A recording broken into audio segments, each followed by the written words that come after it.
Halo semuanya, hari ini kita akan sama-sama belajar tentang sistem bilangan kompleks. Sistem bilangan kompleks itu diperkenalkan oleh para matematikawan ketika mereka tidak bisa menyelesaikan suatu persamaan polinomial, yaitu contohnya saya kasih, yaitu x kuadrat plus 1 sama dengan 0. Tentu kita sudah pernah belajar persamaan kuadrat ya di sekolah menengah atas. Cara menyelesaikannya tentu sederhana. Kita bisa selesaikan dengan x kuadrat sama dengan min 1. Kemudian x sama dengan plus minus akar min 1. Dimana tentu persamaan kuadrat punya dua solusi. Tetapi permasalahannya adalah akar min 1 ini secara definisi dari akar adalah salah dan tidak ada. Ya, akar min 1 tidak ada. Jadi orang-orang bertanya, lantas bagaimana untuk mencari atau memperbolehkan solusi ini? Nah, solusinya dari para matematikawan adalah mengenalkan tentang sistem bilangan kompleks. Ya. Dengan mereka mendefinisikan ya bagian yang tidak terdefinisi ini sebagai suatu nilai, yaitu disebut dengan I, ya.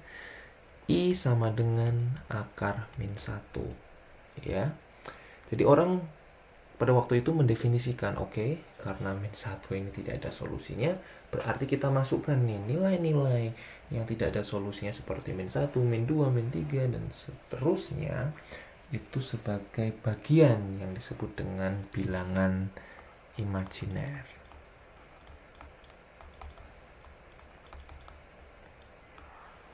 Ya, makanya sistem bilangan kompleks ini sebenarnya adalah kombinasi ya, dari himpunan bilangan real dengan himpunan bilangan imajiner.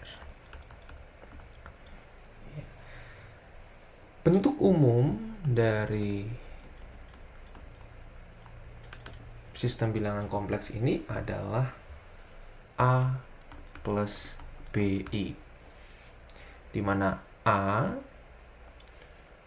ini adalah bilangan real, kemudian I ini adalah unit imajiner, yang dimana I sama dengan akar min 1 atau I kuadrat sama dengan min 1. Nah, lalu kita dapat tuliskan ya A plus B ini sebagai suatu variabel, misalkan Z ya sama dengan A plus BI. A ini juga disebut sering sebagai bagian real, sedangkan B disebut sebagai bagian imajiner.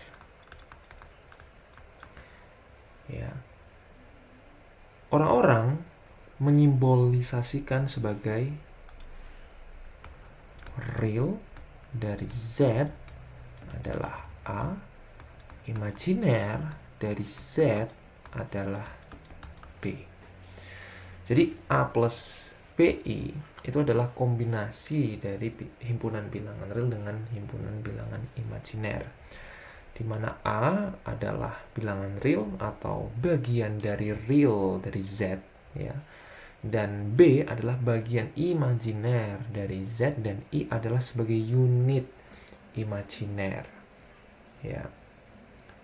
Dan Z adalah bilangan imajiner tersebut atau variabel kompleks ya, atau variabel kompleks kita sebut sebagai bilangan kompleks atau variabel kompleks.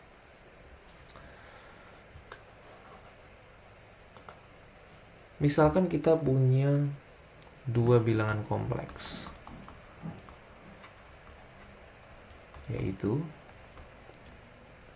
A plus BI dan C plus DI. Bagaimana cara membuat dua bilangan ini sama atau equal? Ya.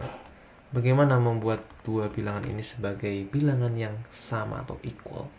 Caranya ya tentu dengan menyamakan bagian-bagian dari bilangan kompleks itu sendiri, di mana bagian imajiner dan bagian realnya harus sama dari dua bilangan ini. Jadi A harus sama dengan C dan B harus sama dengan D. Ya, inilah yang membuat dua bilangan kompleks ini disebut sebagai equal. Ya, contohnya ya Z1 misalnya kita punya 2 plus 3i, ya berarti Z2 nya juga harus 2 plus 3i. Lihat, bagian realnya sama, bagian imajinernya sama, maka Z1 itu sama dengan Z2. Kemudian ini yang menarik juga, seperti yang saya bilang sebelumnya bahwa bilangan kompleks itu adalah kombinasi dari bilangan real dan bilangan imajiner. Oleh karena itu kalau kita buat dalam diagram Venn, ya, bilangan kompleks itu sebenarnya terdiri dari bilangan real dan bilangan imajiner. Bilangan real itu termasuk bilangan kompleks. Kenapa?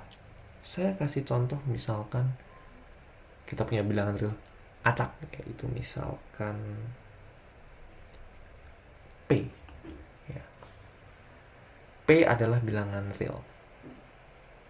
Kita tahu tadi bentuk dari bilangan kompleks itu adalah A plus BI.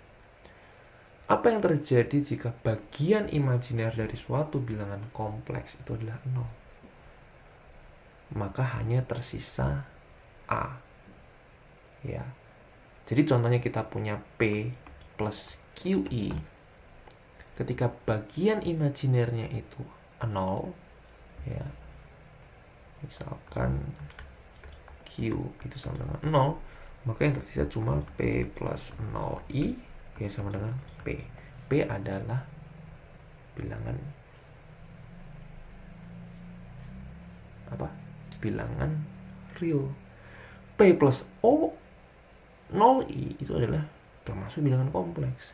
Tetapi karena Q sama dengan 0, maka result atau hasilnya menjadi bilangan real. Jadi kita bisa sebutkan sebagai bahwa sebenarnya bilangan real itu adalah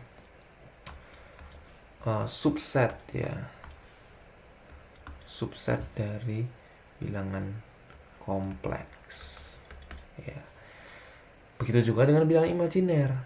Misalkan yang kita punya tadi P plus QI, ketika misalkan P-nya sama dengan 0, berarti 0 plus QI, hasilnya QI, hasilnya adalah bilangan imajiner, ya, atau imajiner murni.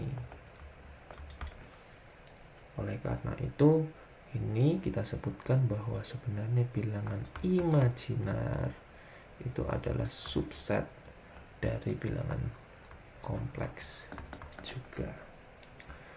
Itu yang membuat sistem bilangan kompleks ini dapat menyelesaikan persamaan yang tidak diketahui sebelumnya, yang tidak ada solusinya, yang dianggap pada waktu itu tidak ada solusinya.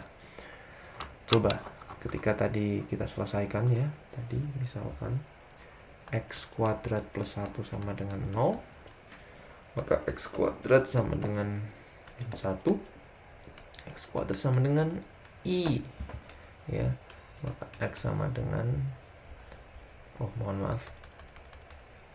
x kuadrat sama dengan i kuadrat, sehingga x sama dengan plus minus i, ya, sama dengan 0 plus I atau 0 min I.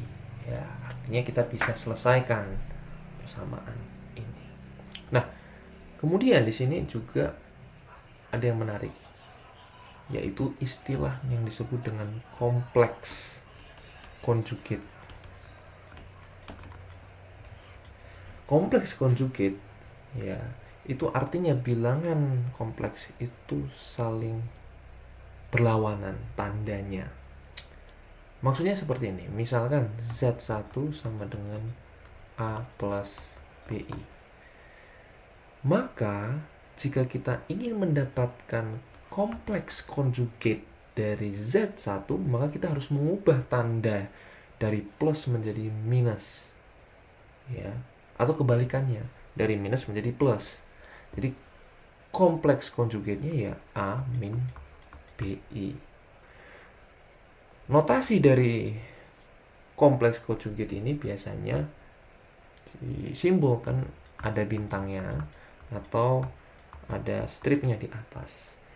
Ya, jadi contohnya tadi ya, misalkan Z2 sama dengan 2 plus 3I, maka kompleks conjugate dari Z2 adalah 2 min 3I. Jadi saling berlawanan. Nah, ini contohnya solusi dari persamaan ini adalah saling kompleks conjugate ya, dimana satunya adalah plus I, yang satu lagi minus I. Ya, ini juga termasuk kompleks conjugate. Seperti itu.